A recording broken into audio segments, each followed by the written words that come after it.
네, 소개해 주셔서 감사합니다. 안녕하세요. 저는 토모큐브에 있는 박준형이고, 현재 토모큐브 바이오 이미징 팀 팀장으로서 근무하고 있습니다. 오늘 제가 이제 웨비나 이제 진행할 예정인데요. 저는 이제 다양한 시로부터 하이 컨텐츠 촬영까지 HTX1 플러스로 확장하는 바이오 이미징의 세계라는 이름으로 진행을 하실 건데요. 자, 아까 말씀하셨던 이제 생소한 이름이 좀 보일 텐데, HTX1 플러스라는 것은 이제 저희가 개발한 현미경 이미징 시스템입니다. 그래서 HTX1 플러스는 홀로토모그래피라는 새로운 현미경 기술을 사용해서 이제 여러 시료를 촬영할 수 있는데요. 그래서 이에 대해 자세히 좀 오늘 설명드리면서 과연 어디까지 이제 HTX1 플러스가 바이오 이미징에서 사용할 수 있는지 좀 알아보도록 하면 좋을 것 같습니다.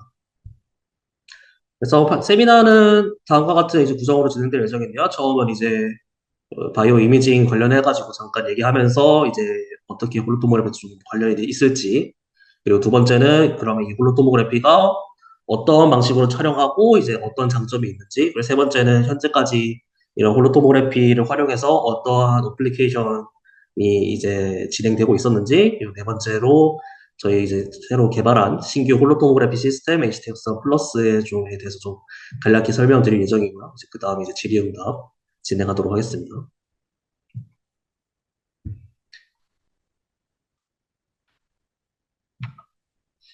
네, 첫 번째로 이제 먼저 홀로토모그래피에 대해 설명하기 전에 이제 바이오 이미징을 지금까지 생명과학자들이 이제 어떻게 연구를 해오고 있었는지 한번 짚고 넘어가는 게 좋을 것 같아가지고 잠깐 짧게 이제 인트로덕션을 좀 하도록 하겠습니다. 그래서 바이오 이미징은 이제 생명과학, 이게 사실 이 바이오 이미징이라는 말이 어떻게 보면 생소할 수도 있긴 한데 사실 생명과학자들한테는 딸려을 뗄 수 없는 분야인 것 같고 뭐, 제일, 뭐, 엄청 고성능이 뭐, 슈퍼 레졸루션의 현미경이 아니더라도, 이제, 간단한 브라이필드 현미경을 이제 세포를 컬처를 하거나 이런 거 하면서 사실 항상 빈번하게 사용하니까, 이제 이 바이오 이미징은 되게 저에게 좀 친숙하고, 이제 떼려면 뗄 수가 없는 그런 이제 분야인 것 같고요. 그래서 이 바이오 이미징 시작 자체는 이제, 당연하게도 이제 처음에는 이 브라이필드 이미징, 현미경, 그래서 이 자이스에서 나온, 이게 이제 최초의 이제 현미경이라고 볼 수 있겠죠. 이제 하지만, 이 브라이필드로는 이제 투명한 시료를 볼 수가 있는데 이제 사실 내부의 각각의 컴파트먼트에 대해서 서로 구분이 잘 안 된다든지 해상도가 좀 낮다든지 이런 이슈들이 있어가지고 그 뒤로도 좀 사이톨로지 쪽에서 이제 많은 좀 더 좋은 스펙의 현미경을 좀 원하게 되었고, 그래서 그 다음에 나온 게 이제 페이스 컨트라스트 마이크로스코피고, 이거는 지금까지도 가장 빈번하게 사용하고 있는 현미경 중에 하나죠. 그래서 이것들을 이제 계속 사용하다가 이제 한번 크게 점프를 하게 되는 게 있었는데, 그게 바로 이제 형광 현미경 프로세스 마이크로스코피의 이제 개발이었습니다. 그래서 이걸 통해 가지고 이제 우리가 원하는 어떤 분자 타깃에 대해서 표지를 형광을 이제 붙여가지고 표지를 하는 방식으로 연구를 보다 몰레큘러 바이올로지에 있어가지고 심도 있게 진행할 수 있게 되었고, 이건 사실 지금까지도 계속해서 가장 많이 사용되는 기법 중에 하나입니다. 하지만 이제 점점 이제 생명과학 분야도 이제 점점 더 이머징 되기도 하고 또 많은 사람들의 이제 리퀘어먼트가 생기게 되면서 3차원 이제 이미징을 좀 더 이제 심도 있게 한다든지 아니면은 촬영했던 시료에 대해 가지고 재사용을 해가지고 좀 약간 리제너티브한 연구에 사용한다든지 이런 니즈들이 필요하면서 어떻게 보면은 새로운 마이크로스코피의 이제 개발을 좀 어느 정도 원했던 것 같고, 그래서 저희 토모큐브는 이제 홀로토모그래피라는 새로운 현미경 기술을 개발해서 이 현미경 기술을 사용한 이제 현미경을 이제 사람들한테 배포하고 그래서 거기서 보급하고 있습니다. 그래서 시작하기 전에 앞서서 저희가 가장 많이 쓰는 두 가지 마이크로스코피에 대해 가지고 좀 짚고 넘어가려고 하는데요. 그래서 왼쪽에 보이는 이미지 같은 경우는 이게 지금 두 개 똑같은 세포에 대해서 각각 왼쪽은 브라이필드로 오른쪽은 플로로센스로 이미지를 한 것이거든요. 그래서 브라이필드 같은 거를 이제 이미지는 이제 특징을 생각을 해보면은 가장 저희가 세포 컬처를 하면서 그대로 잠깐 꺼내가지고 이제 뭐 체크를 한다든지 뭐 상태를 본다든지 이런 식으로 사용하는데, 그렇게 사용할 수 있게 되면 이제 가장 큰 브라이필드 특징은 별도 염색 없이 바로 촬영 가능한 거, 그리고 이 사용법이 좀 간단하고, 그리고 세포의 전체적인 분포로 얼마 전에 컨플런시로 이제 분포를 하는지 아니면 이제 또 촬영하고 나서 다시 또 이제 인큐베이터에 넣는 등 이제 시료 보존이 가능하다는 그런 특징이 있었기 때문에 이제 그런 식으로의 활용이 가능했던 것 같습니다. 하지만 이제 그런 활용에도 불구하고 한계도 이제 당연히 있었는데, 첫 번째로는 이제 이 이미지 테크닉 자체가 이제 해상도를 높게 영상을 획득할 수가 없어가지고 저희가 또 확인할 수가 없는 정보들이 많이 있었고 두 번째로 이제 분자 특이성도 없기 때문에 내가 원하는 몰레큘러 타겟에 대한 스터디 같은 것도 좀 어느 정도 불가하고 마지막으로 이제 2D 촬영만 가능하다는 점이 있습니다.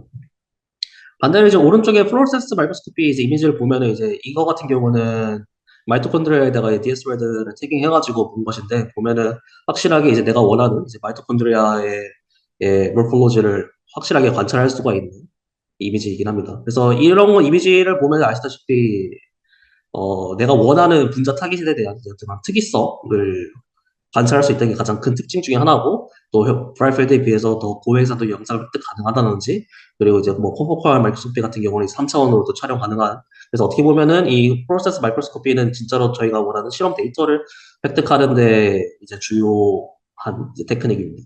하지만 이제 당연히 어느 정도 한계가 있긴 한데 이제 사실 가장 큰 형광 현미경 허들은 아시다시피 이제 염색이나 형광 표시를 반드시 사용을 해야지만 이제 이미징을 할 수 있다. 이게 가장 큰 한계점 중에 하나이고 또 이런 염색을 잘 해야 되고 되게 내가 원하는 타겟에 대해서 스페시픽하게 또 해야 되는 이제 어떻게 보면은 실어 준비에 시간이 많이 들기도 하고 그리고 또 촬영을 하는 데 있어서도 너무 이제 예민한 시로 같은 경우는 촬영하다 보면 블리칭이 된다든지 그런 이슈도 있으니까 또 촬영을 할 때도 상당히 심도 있게 잘 해야 되는 그런 한계가 있긴 합니다.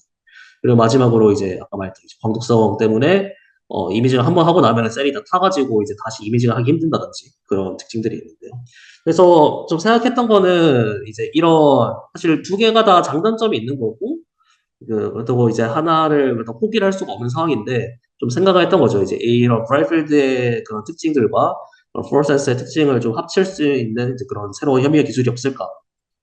그래서 저희가 이제 생각했을 때는 이 저희 홀로토모그래피라는 현미경 기술이 이 두 가지의 장점을 어느 정도 좀 같이 공유를 하고 있다라고 좀 생각이 되는데요. 그래서 좀 설명을 드리자면 첫 번째로 이 홀로토모그래피는 염색 없이 바로 촬영이 가능한 이제 이 브라이필드의 특징을 그대로 가지고 있습니다. 그리고 두 번째로는 사용법 자체도 좀 많이 간단해가지고 숙련도 영향이 낮아가지고 이제 이 사람이 찍었을 때랑 저랑 찍었을 때 이제 결과가 다르다든지 그런 이슈 같은 거는 좀 상당히 좀 형광보다는 좀 괜찮은 편인 것 같고요. 세 번째로는 이제 촬영하고 나서도 다시 시로의 큰 독성이나 이런 게 없기 때문에 뭐 인큐베이터에 다시 넣는다든지 이런 식으로 시로 보존이 가능한 것 이런 것들이 어떻게 보면 브라이필드의 특징을 그대로 계승하는 것 같습니다. 하지만 그러면 이제 반대로 형광 현미경에서 어떤 걸 계승했느냐라고 하면은 이제 고해상도로 이제 이미지 가능한 거 이따시 말씀드리겠지만 이제 홀토모라피 같은 경우는 뭐 한 100나노미터, 150나노미터 이 정도 수준까지의 해상도로 이제 물체들을 서로 구분할 수 있는 그런 특징이 있고요. 그리고 두 번째로는 이제 3차원으로 촬영이 가능하기 때문에 세포가 이제 3차원 쪽으로 아니면은 세포보다 더 큰 오가노이드라든지 조직이라든지 이런 것들이 어떻게 구성이 되어 있는지에 대해서 3차원적으로 분석할 수 있다라는 이제 그런 그 특징이 있습니다. 그리고 제가 여기다가 이제 한계는 사실 적어놓진 않긴 했는데, 이제 뭐 한계에 대해서 뭐 굳이 하나 꼽자고 하면은, 제 형광 같은 경우에 이제 가장 큰 이제 주요 특징 중에 하나이긴 하죠. 원하는 분자 타깃에 대한 특이성이 있다인데, 볼로토그래프 같은 경우는 이제 그런 특이성 자체는 이제 상대적으로 좀 없는 편이긴 합니다. 물론 이제 뭐 구분하고자 하면 구분을 어느 정도 할 수 있긴 하지만, 직관성 같은 측면에서는 프로세스 마이크로스코피에 대해서는 비해서 상당히 좀 떨어지는 편이라고 말씀드릴 수 있을 것 같아요.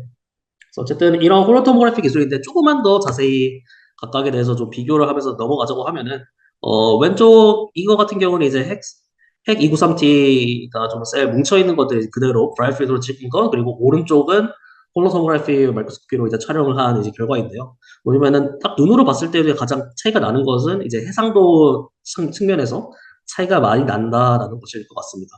그래서 보시면은 이제 이 왼쪽에서는 그나마 이제 구분 가능한 거지 뭐 핵 내 이제 뉴클레올라이라든지 그리고 이런 셀이 막 뭉쳐 있는 것들 이 정도만 사실 보이는 편인데 오른쪽 홀로토모그래피 같은 경우는 이제 봤을 때 핵이라든지 이제 오른쪽에 보면 핵막이라든가 아니면 이런 각각 알갱이 같이 되어 있는 이런 것들이 이제 보통 리피드 드랍let들인데 아니면은 마이토콘드리아 같이 생기는 이제 그런 흔적들 그런 것들을 상당히 높은 해상도로 구분할 수가 있다는 게 좀 첫 번째 큰 특징인 것 같고요.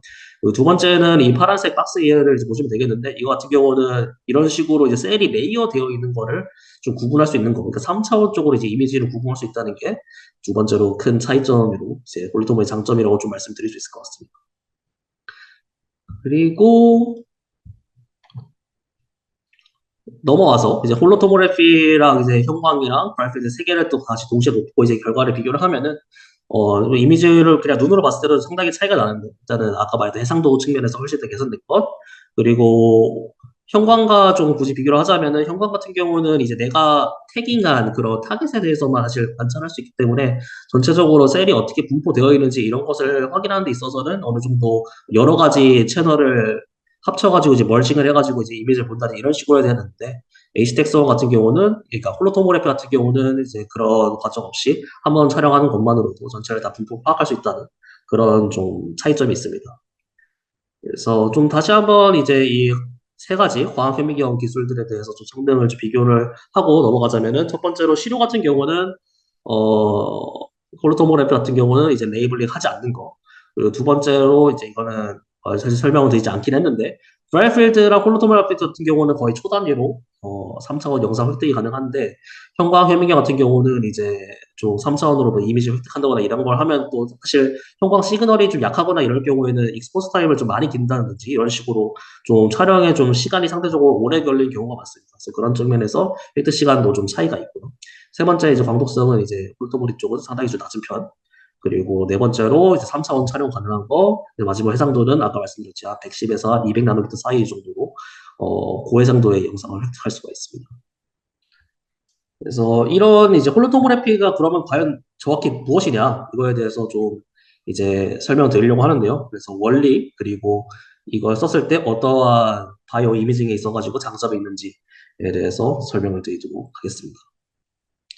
그래서 원리에 대해서 먼저 설명을 드릴 건데요. 원리 같은 경우는 사실 저희가 사실 뭐 이제 과학을 하지 않으니까 바이오 이미징을 하는 대부분의 사람들은 그래서 이런 과학적인 원리에 대해서 설명할 때 좀 어느 정도 애로사항이 있는데 저희 같은 경우 이제 가장 좀 비유를 하고 사람들이 이해하기 쉬운 게 바로 이제 CT 이제 컴퓨터 토모그래피랑 이제 비교를 하면서 좀 설명드린 거가인 것 같아요. 왜냐면은 이게 기술적으로 상당히 유사하기 때문에 각각에 대해서 좀 CT랑 하나하나 비교를 하자면은 첫 번째로 라이소스 같은 경우는 이제 CT는 모두 알다시피 엑스레이를 사용하지만 이제 HT 같은 경우는 홀로토모그래피 이제 HT라고 이제 부를 건데요.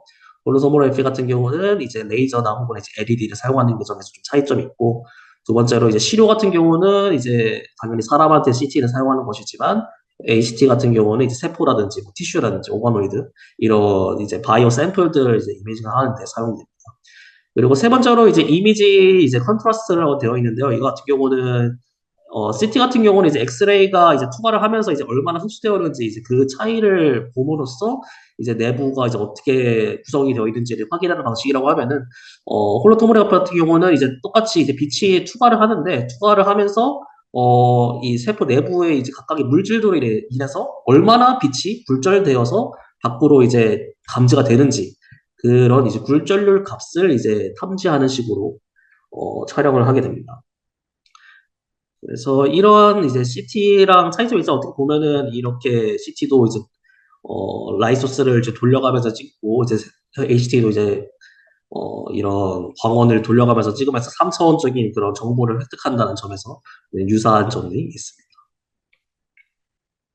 그래서 비표지 영상 촬영 원리에 대해서 좀 간단하게 형광과 비교를 하면서 설명을 드리자면은 형광 같은 경우는 이제 잘 아시다시피 이제 플로로포 형광을 띠는 물질들이 셀이나 어쨌든 시로 내에 있을 경우 이제 그거에 맞는 이제 익사이테이션 라이트를 조사를 하게 되면은 형광 물질이 이제 그 빛을 받아가지고 이제 파장이 변화된 조금 더 이제 파장 길이가 길어진 에미션 라이트 에미션하는 방식으로 그래서 저희는 이제 이 에미션 빔을 감지를 해서 셀 내에 이제 이런 식으로 형광이 있다라는 것을 이제 감지하는 이미지 방식이라고 한다면은 홀로토모그래피 같은 경우는 빛을 위에서 아래로 투과를 시키는 방식으로 촬영하게 되는데요.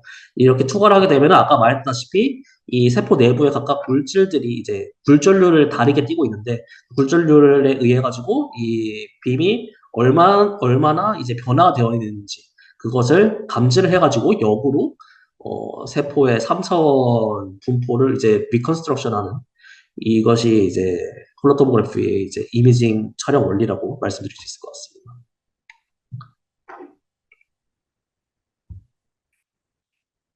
네, 그래서 그러면 이렇게 촬영을 해서 결과가 어떻게 나오냐? 그래서 설명드리면은 이제 일단 홀로토그래피 촬영을 하면은 왼쪽에 이미지를 보시다시피 이런 식으로 3차원적으로 세포의 이미지 결과를 획득하게 됩니다. 그래서 이 각각의 이미지들은 이제 CT에서 보는 거랑 마찬가지로 XY 슬라이스를 각각 이제 비교를 할 수 있게 되는데요. 이런 식으로 슬라이스 1에서는 이런 식으로 이제 핵이라든지 아니면 핵막이나 이런 것들을 좀 더 자세히 구분할 수 있다라고 하면은 이런 뭐 슬라이스를 변형시켰을 때는 마이토콘드리아라든지 아니면 다른 셀 프로트루전 스트럭처들을 이제 관찰하는 식으로 이런 여러 가지 XY 슬라이스가 분포되어 있는 방식으로 이미지 결과가 구성이 되게 됩니다. 그리고 제가 이런 식으로 좀 태깅을 해놨는데 이 각각의 숫자들의 RI가 이제 무엇을 의미하냐면 이제 굴절률, 리프렉티브 인덱스인데 이 각각의 이미지들은 다 이제 리프렉티브 인덱스로 구성이 되어가지고 밝아 있는 부분, 뭐 예를 들어 뉴클레올러스 같은 경우는 굴절률이 1.354 이런 식으로 그리고 반대적으로 좀 낮은 뭐 뉴클레올러스라든지 아니면 사이토졸 이런 것들은 굴절률이 상대적으로 낮은 이런 굴절률 분포가 3차원적으로 구성이 된 이런 것들이 이제 바로 홀로토그래피 촬영의 결과라고 말씀드릴 수 있을 것 같고요.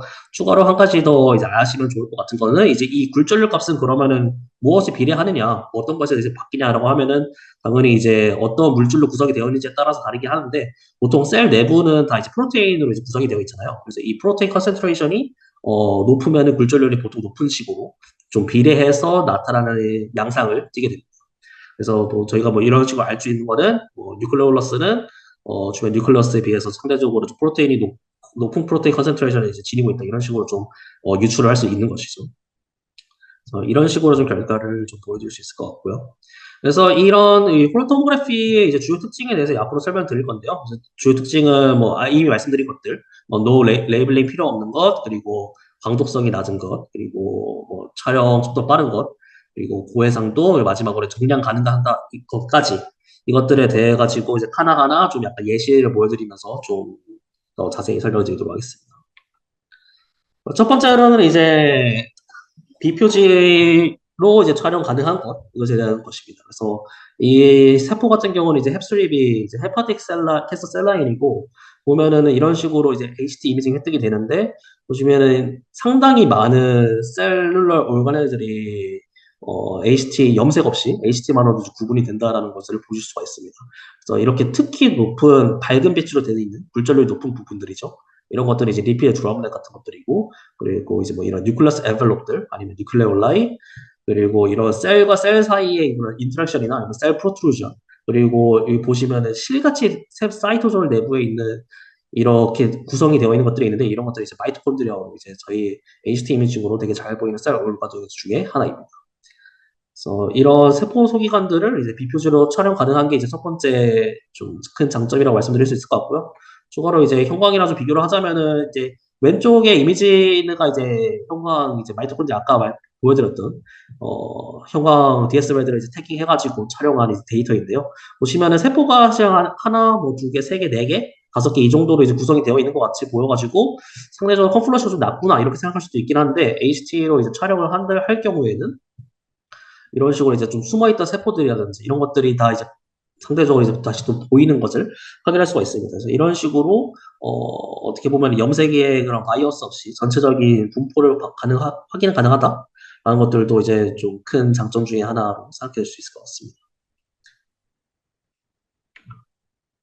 네, 그 다음 큰 특징으로 이제 설명드리려고 하는 것은 이제 저광독성, 이제 low phototoxicity인데요.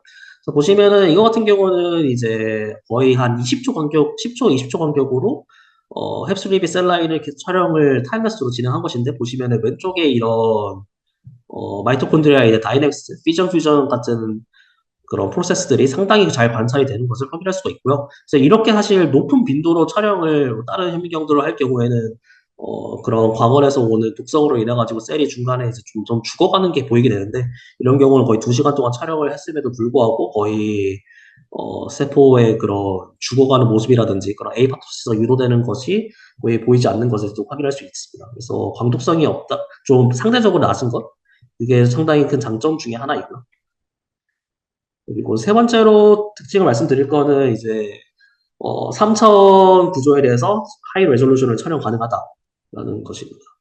그래서 영상을 하나 보여드리면은 그래서 이거 같은 경우는 마우스 엠브리오에다가 이제 마우스 샘플과 수정된 상태에서 이제 투셀 단계로 이제 디벨로먼트가 진행된 상태에서 3차원 이미징을 한 결과인데요. 그래서 보시면은 이런 식으로 3차원으로 구성되어 있는 것, 그리고 아직도 이제 이런 엠브리오 바깥 레이어 쪽에 이제 정자들이 붙어 있는 것들이라든지, 그리고 조금 더 발생이 진행돼가지고 블라스토시스트 스테이지에서 각각의 이제 지축 높이에 대해 가지고 셀이 어떻게 분포되어 있는지, 이런 각각의 구조들에 대해서 이제 높은 해상도로 관찰할 수 있다는 게 HT의 큰 장점 중에 하나가 되겠습니다. 그래서 이런 식으로 각각의 지축에 대해서 아래쪽의 경우에는 이런 식으로 핵이 좀 분포되어 있다라든지, 그리고 각각의 좀 캐비티 구성이라든지 아니면 이런 레이어 구성이 되어 있는 것, 이런 것들을 다 잘 관찰할 3차원적으로 관찰할 수 있는 게 HT의 특징으로 말씀드릴 수 있을 것 같습니다. 네, 그리고 이제 마지막으로 좀 설명드릴 거는 장점 중에 하나는 이제 정량이 가능하다인데요. 저희가 아까 말씀드렸다시피 이제 HT로 촬영한 이미지 같은 경우는 굴절률이라는 이제 값으로 다 구성이 되어 있고, 굴절률이 높으면 이제 이런 하얀색으로, 그리고 낮은 부분들에 대해서는 이제 좀 어두운 색깔로 이제 표시가 되는데, 그래서 이 굴절률을 기반으로 해가지고 각각의 저희가 좀 흥미가 있는 셀룰라 올가네들 몇 개를 특정해서 정량을 해낼 수가 있습니다. 그래서 이거 같은 경우는 아디포제네시스를 이제 3T3 에러이라는 셀 라인에서 유도를 시켜가면서 점점 이제 리피드가 커지는 것을 이제 관찰한 하우스 데이터인데요. 이 리피드가 이제 사실 HT로 촬영이 가능한 대표적인 정량이 잘 되는 셀룰러 올가네 중에 하나입니다. 그래서 이런 식으로 각각에서 0시간 대비 95시간에서 각각의 굴절률 평균값이라든지 아니면 볼륨, 그리고 드라이 매스, 그리고 컨센트레이션 같은 것들이 이제 좀 증가하는 것들을 정량해낼 수 있다. 그래서 이것들이 모두 HT 이미지를 베이스로 해서 이뤄낸 결과입니다. 네, 그래서 여기까지 홀로토그래피 이제 원리와 그리고 주요 특징들, 장점에 대해서 좀 설명을 드렸고요. 다음으로 그래서 현재 이 홀로토그래피를 쓰는 사람들이 있는지, 그리고 쓴다면 어떤 쪽으로 활용이 될 수가 있는지에 대해서 좀 소개를 드리도록 하겠습니다.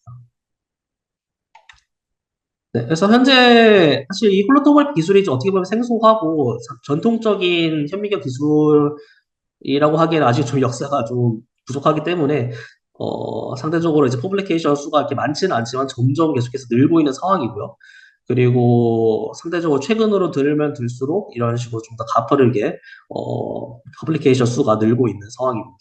그래서 대표적으로 가장 최근에 나타난 퍼블리시된 논문들, 주요 논문들 세 가지 정도를 제가 좀 꼽아가지고 왔는데요.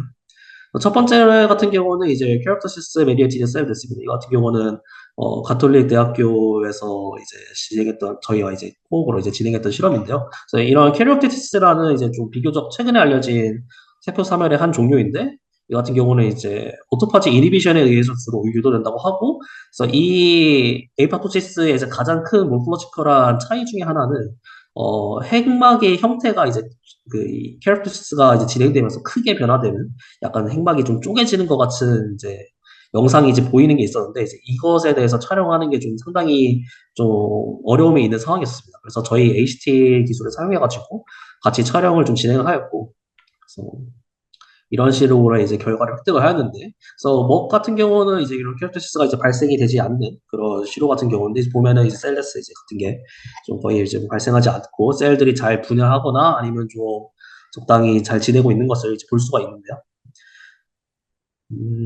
조금 지나서 이제 결과를 한번 보면은, 크랩3 이제 플랭스 같은 경우도 사실 이제 아직 이제 캐릭터스를 이제 유도하지 않고, 이너 멤브레인 이제 인테그리티를 잘 이제 유지하는 이제 그런 상태입니다.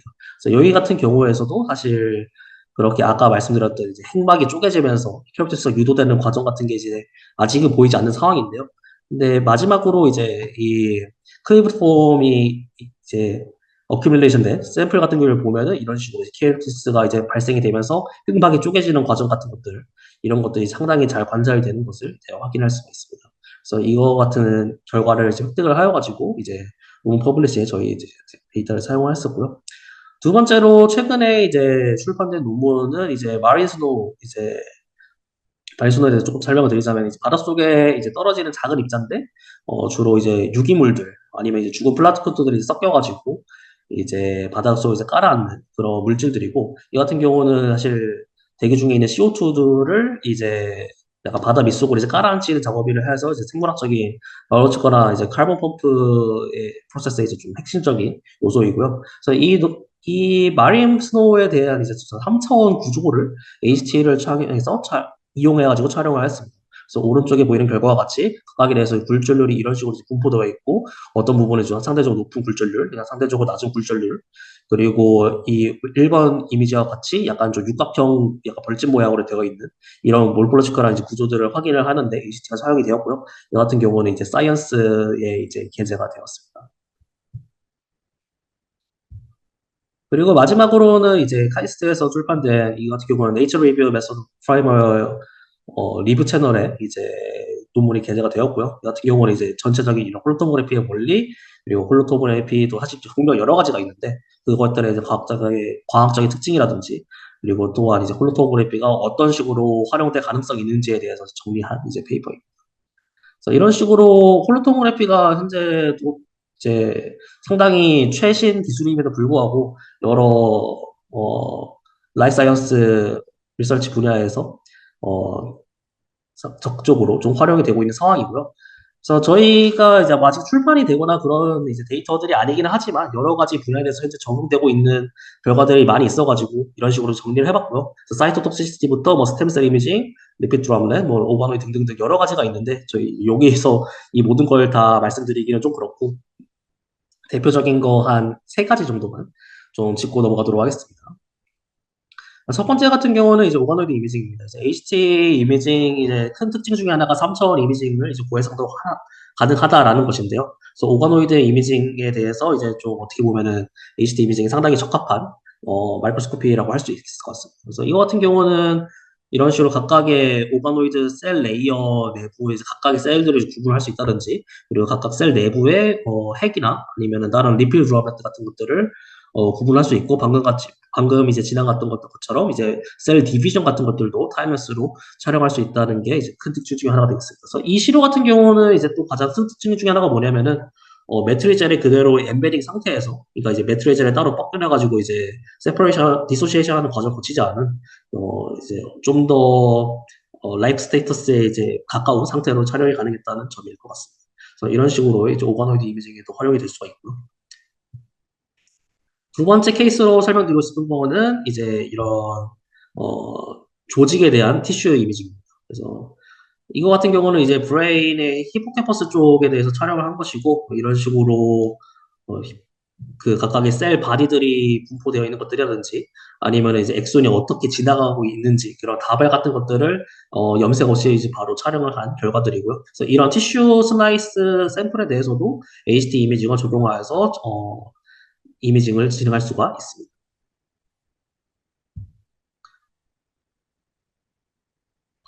그리고 그 다음 케이스로 이제 말씀드리고 싶은 거는 이제 뉴로바이올로 쪽인데, 이 뉴럴 이미징 같은 경우도 사실, 프로세스 마이크로스코피로 하기는 조금 어려운 점이 있는 게, 그 이유 중에 하나가 이제 아무래도 이 뉴런들이 상대적으로 광독성에 되게 민감한 세포들이거든요.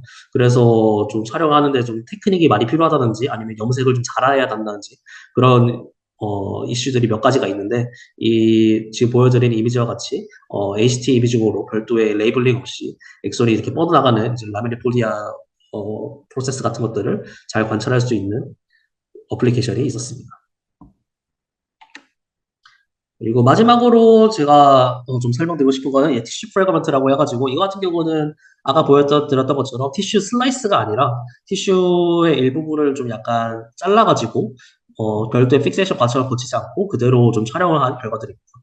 그래서 오른쪽 같은 경우는 이제 키드니 티슈에 대해서 촬영을 한 것이고 이런 식으로 이제 에피텔리얼 레이어랑 메센카이멀 레이어가 서로 잘 구분이 되는 것들을 확인할 수가 있었고요. 그리고 왼쪽 같은 경우는 판크레아스 티슈에 대해서 촬영을 한 것이고 이런 식으로 보면 이제 판크레아스 티슈 내에 이제 베슬들이 어떻게 지나가고 있는지 그리고 이렇게 실같이 보이는 이런 콜라겐 like ECM 스트럭처들 그리고 마지막으로 이렇게 엔도크라인 이런 내부 셀 내부에 그래놀들이 이제 높게 분포되어 있는 그런 엔도크라인 셀들을 다 비표지로 다 구분할 수가 있어서 3차원적으로 어떻게 티슈 내부가 구성이 되어 있는지를 확인할 수가 있었습니다. 그리고 마지막으로 보여드리고 싶은 결과는 비슷한 이미지이긴 한데 이거 같은 경우는 리프로텍티브 티슈들 3종에 대해 가지고 각각 촬영을 했을 때 어떤 식으로 픽스를 하지 않았을 때 결과가 나오는지를 HT를 사용해서 획득한 결과들이고요. 그래서 첫 번째는 플라센타라고 이제 태반이죠. 이제 마우스 태반을 그대로 촬영한 것인데 저희도 약간 예상하지 못했던 이런 플로우 같은 것들을 이 플라센타 이미징을 하면서 확인을 할 수가 있었습니다. 그래서 또한 이제 조금 지나서 보면은 약간 펌핑을 한다든지 그런 운동성을 가진 어떻게 보면 태반에서 약간 예상하지 못했던 그런 결과들을 확인할 수 있어가지고 저희에게 상당히 좀 많은 인스피레이션을 줬던 이제 결과들이고요. 그리고 그 외에 테스티스라든지 아니면 나팔관 같은 이미징들도 다 이 CSHL 연구기관에서 같이 결과 획득할 수가 있었습니다. 네, 그래서 이제 마지막으로 이제 그러면 이 홀로토모그래피를 그럼 어떻게 촬영할 수 있느냐 좀 궁금하실 수 있을 것 같은데 그래서 이제 이 홀로토모그래피를 촬영할 수 있는 저희 이제 신규 이미징 시스템 HTX1 플러스에 대해서 좀 설명드리도록 하겠습니다. 이제 X1이라고 사실 플러스가 아닌 X1이라는 이제 제품이 사실 2022년에 출시가 됐었고 지금도 이제 많은 사람들이 쓰고 있는데요. 그래서 이번에 10월에 출시됐고요. 플러스 같은 경우는. 그래서 이거 같은 경우는 이제 기존 X1에 조금 더 고도화돼가지고 홀토모그래피 기술들을 좀 더 다방면으로 활용할 수 있는 이미지 시스템이라고 생각하시면 될 것 같습니다. 최대 해상도는 156 나노미터로 상당히 미세한 구조들까지 잘 구분할 수가 있고요. 1마이크로부터 세균부터 150 마이크로미터 크기의 오가노이드까지 촬영이 가능하고 이제 라이브 샘플에 대해서 저속성 3차원 이미징, HT 이미징을 이제 지원합니다. 네, 마지막으로 사실 형광 자체는 또 바이오 이미징 사실 떼려면 뗄 수가 없잖아요. 그리고 이제 이 바이오 이미징 중에서 HT랑 형광을 같이 컴바인했을 때 또 불러일으키는 시너지 효과가 또 대단하기 때문에 그래서 이런 고감도 형광 이미징 기능까지 이 HTX 플러스에서 제공을 하고 있습니다. 그래서 이 주요 특징에 대해서 이제 좀 크게 6가지로 제가 좀 정리를 해봤고요. 그래서 첫 번째 이제 versatile sample imaging부터 이제 each to use for biologist까지 6개 대해서 하나씩 좀 짚고 설명드리도록 하겠습니다.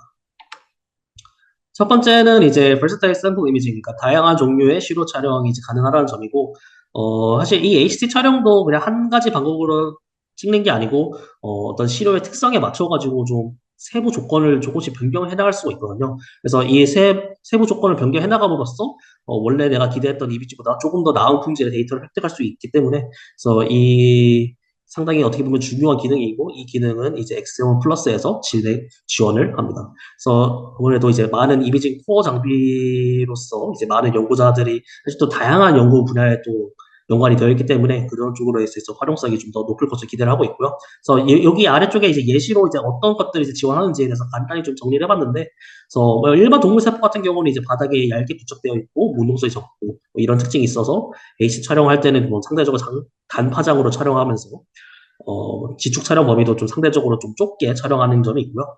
반대로 이제 오가노이드 같은 경우는 이제 이런 일반 동물 세포보다 좀 더 많이 두껍고 그리고 내부가 상당히 여러 가지 세포들로 구성이 되어 있기 때문에 좀 복잡하다는 특징이 있습니다.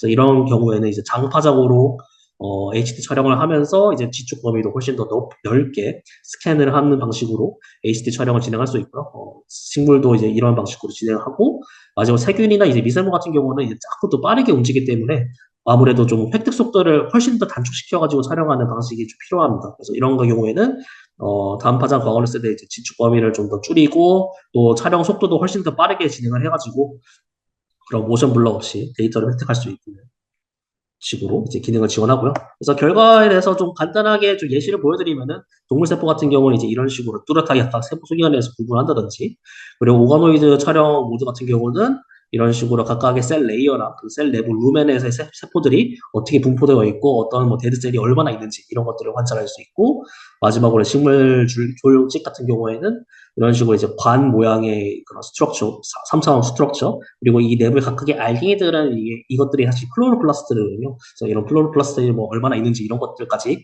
관찰을 할 수가 있습니다. 두 번째로는 이제 아까 말씀드렸던 고감도 형광 촬영에 지원을 하는 것. 그래서 HT X1 플러스 같은 경우는 이제 고감도 형광 촬영과 HT를 동시에 촬영할 수가 있어가지고 각각의 결과들을 저로 같이 합쳐가지고 결과를 볼 수 있다는 특징이 있습니다. 그래서 저 HT로는 이제 전체적인 굴조율 기반의 형탁적 정보를 확인하고, 형과 같은 경우는 내가 보고자 하는 특정 분자에 대한 특이성이 있는 정보를 획득을 해가지고 두 개를 합치면은 조금 더 이제 파워풀한 실험 결과를 획득할 수 있게 되고요. 이와 같은 경우는 이제 SC버스 카메라를 장착하였고, 그리고 형광도 이제 네 채널을 지원을 하여서 이제 여러 가지 형광 플로로포월들을 관찰할 수가 있습니다. 그래서 예시를 보여드리면은 이런 식으로 얘 같은 경우는 이제 MCF7 셀 라인에다가 각각의 사이토스켈레토 마커들을 스테이닝 해가지고 촬영을 한 결과들인데요. 이런 식으로 HT와 오버레이를 해가지고 어떻게 튜블린이나 뭐 라이프 액틴이 어떻게 분포되고 있는지 이런 것들을 다 HT와 함께 관찰할 수가 있습니다. 네, 세 번째로는 이제 HTX1 플러스의 특징은 이제 상용 이미지용 웹플레이트를 이제 다 사용할 수 있다. 왜냐면 이제 몇몇 현미경들 같은 경우는 그 현미경에서만 이제 지원을 하는 특수한 이제 웹플레이트들을 구매를 해서 써야 되는지 뭐 이런 특징이 있었는데 이런 거 같은 경우는 이제 일반 컴포칼 마이크로스코피에서 다 사용하는 상용 웹플레이트나 이미지 TC들 이제 모두 다 사용이 가능합니다. 그리고 벌써 이 왼쪽에 아래 표와 같이 뭐 자주 사용되는 DC들 웹플레이트 저희가 좀 표로 정리를 해봤는데 이런 식으로 뭐 굳이 저희 뭐 제품이 아니더라도 IBD나 뭐 셀리스 이런 여러 회사의 제품들 모두 다 촬영이 가능하다는 이제 특징이 있고요. 그래서 제가 좀 보여드리고 싶은 거는 이제 대표적인 저희 자주 보여드리는 결과 중에 하나인데 이 같은 경우는 이제 ABD에서 이제 마이크로 슬라이드 원 룰러 제품을 사용하였고 이 같은 경우는 이제 프레시저 시스템을 이제 서로 연결을 해가지고 미디어 플로우를 주면서 이제 세포가 어떻게 변화하는지 같은 것들을 관찰할 수가 있다는 특징이 있습니다. 처음에는 이제 일반 컬처 미디어를 흘려줄 건데요. 시간이 지나면서 이제 하이퍼 다이옥사이드가 이제 포함된 과산화수소가 포함된 미디어 흘려가지고 이제 세포가 이제 점점 이제 죽어가는 것들을 계속해서 타임레스로 지금 관찰할 수 있었고, 그래서 촬영하면서 점점 세포가 죽어가면서 이런 세포 내 이제 백혈 같은 게 증가하는 것들이 보이는데 시간이 지나면서 다시 이제 리스토링을 위해서 프레시 컬처 미디어를 흘려주니까 이런 셀 내부에 이제 백혈 같은 것들이 점점 사라지고 마이토콘드리아 같은 경우도 원래는 되게 프래그멘티드된 구조를 띠고 있었는데 다시 이런 리니어한 퓨전이 제대로 이루어지고 있는 그런 구조들을 확인할 수가 있습니다. 그래서 이런 식으로도 이제 여러 가지 상용 웹플레이트랑 규식 그리고 챔버 슬라이드까지 다 사용 가능하니까요. 참고해 주시면 좋을 것 같고요.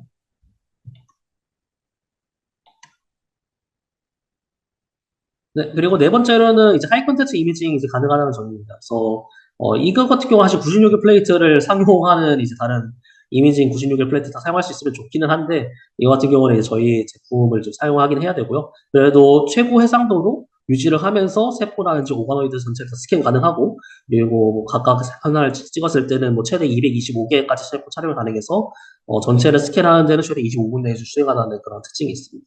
그래서 저희가 이 시스템을 이용해가지고 똑같이 96개 플레이트에 대해서 이번에 오가노이드를 같이 키워갔는데 이 오가노이드에다가 각각 이제 패티 애시드를 처리를 해가지고 시간에 따라 가지고 어떤 패티 애시드를 쳤을 때 리피드가 어떻게 더 많이 생기는지 그리고 오가노이드가 어떻게 모양이 바뀌는지에 대해서 관찰을 할 수가 있었고요. 그래서 조금 더 나아가가지고 이번에는 그런 패티에스드가 유도된, 리피드 드럼렛이 많이 증가된 오가노이드에다가 이제 리피드를 감소시키는 캔디데이트 약물들이 여러 개를 처리했을 때 어떤 식으로 분포되는지 이런 것들도 이제 스크리닝, 그러니까 결과를 얻을 수 있어가지고 드럭 스크리닝 쪽으로도 활용이 될 수 있을 것 같습니다. 그리고 다섯 번째로는 이제 실효 손상 없이 유지되는 타일레스 촬영인데요. 그래서 이거 같은 경우는 저희 HTX1 플러스 이미지 시스템 같은 경우는 이런 스테이지타 인큐베이터 컨트롤러가 이제 장치되고 그렇기 때문에 이제 배양을 하면서 이미징을 하면서 이제 일반 CO2 인큐베이터랑 동일하게 이제 온도, CO2, 습도 같은 것들이 다 유지가 되는 그런 특징이 있고 그리고 추가로 이제 이런 이 배양이 유지가 되는 시스템 환경 내에서 타일레스를 보다 좀 자유롭게 설정할 수 있어가지고 어떤 세포에 맞게 아니면 본인이 이제 사용하는 시로에 맞게 촬영 이제 설정 같은 것들 아니면 이제 촬영 빈도 이런 것들을 다 개별적으로 설정 가능하게 되어 있습니다. 그리고 추가로 이제 이런 이미징을 하면서 사실 가장 큰 이슈 중에 하나는 이제 온도가 사실 계속해서 외부가 변화하니까 초점 같은 게 계속 흔들리면서 어떻게 보면은 내가 원하는 이미지를 이제 최고의 품질로 획득하지 못하는 그런 단점이 있었는데요.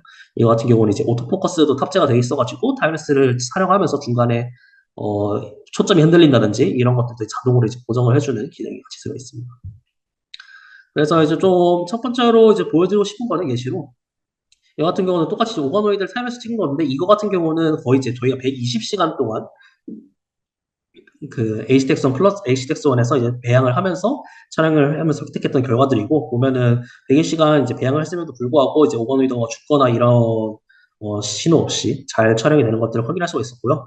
오른쪽 같은 경우는 이제 이런 에이징 칩에다가 이제 효모들을 키우면서, 그리고 이제 이런 솔트 같은 것들을 흘려줬을 때 노화되는 것을 보려고 했던 건데, 여기서 보셔야 될 거는 이런 형광이 이제 깜빡깜빡하면서 보이는데, 이게 뭐냐면 HT를 5번 촬영할 동안 형광을 한 번 촬영하는 식으로 촬영을 했기 때문에 이런 식으로 결과가 나온 것이고요. 이렇게 한 이유는 이제 형광을 아무래도 좀 더 잦은 빈도로 촬영하게 되면은 이제 이스트나 뭐 셀에 영향을 줄 수 있기 때문에, 이런 식으로 좀 자유롭게 촬영하는 세팅 같은지 이제 지원을 하고 있습니다. 네, 마지막으로는 이제 연구소에 쉽게 사용 가능한 사용성이라고 제가 이름을 붙여봤고요. 일단은 첫 번째로는 대부분 이제 이미징을 하는 데 있어서 많은 그런 실험 전에 세팅을 해줘야 된다든지 그런 부분들이 있는, 캘리브레이션 과정들이 있는데, 이런 부분들에서 많은 부분들 자동화가 돼 있어가지고, 아무래도 사람이 할 수 있는 그런 휴먼 에러 같은 게 없기도 하고, 그리고 설정을 하는 데 있어가지고 매우 쉽게 진행할 수가 있습니다. 그래서 내가 이 A라는 세포를 찍었으면 항상 이제 A라는 결과를 얻는 데 있어가지고 좀 더, 좀 유리한 점이 있고요. 그리고 그 외에 이제 저희가 좀 가장 많이 들었던 피드백 중에 하나가 이제 상당히 배우기 쉽다인데, 저희가 사실 실제로 나가서 좀 교육을 해보면은 거의 1시간 이내로 다 모든 기능들을 다 이제 배우시더라고요. 그래서 그 정도로 촬영이 쉽고, 또 시로 로딩부터 첫 데이터 획득까지는 거의 5분 이내에 바로 수행 가능한 점. 그런 것들이 좀 대표적인 특징으로 좀 말씀드릴 수 있을 것 같고요. 그래서 제가 예시로 제가 동영상을 하나 가져왔는데, 뭐 이런 식으로 이제 실험을 설정을 하고, 그리고 이제 넘어가면은, 뭐 이렇게, 네, 이런 식으로 이제 스테이지가 들어가고, 이런 캘리브레이션 과정을 진행하는데, 이런 것들 다 모두 자동으로 진행하면서, 이제 사용자가 굳이 뭐 따로 하나하나 배워가면서 설정을 할 필요가 없이, 어, 이미징을 진행할 수가 있습니다. 그래서 뭐 초점 조정이라든지, 그리고 프리뷰 스캔, 그리고 촬영까지 다 이제 일련의 과정들을 쉽게 1분 이내에 거의 촬영할 수가 있습니다. 네, 그래서 여기까지 HT 엑선 플러스에 대한 이제 주요 특징들에 대해서 다 설명드린 것 같고요. 그래서 관련해가지고 조금 더 이제 좀 궁금하신 점들이나 이런 게 있으시면은 이 저희 홈페이지라든지 아니면은 저희 유튜브 쪽에 좀 더 많은 데이터들, 그리고 뭐 맵이나 다른 결과들도 있으니까 한번 참고해 주시면 좋을 것 같습니다.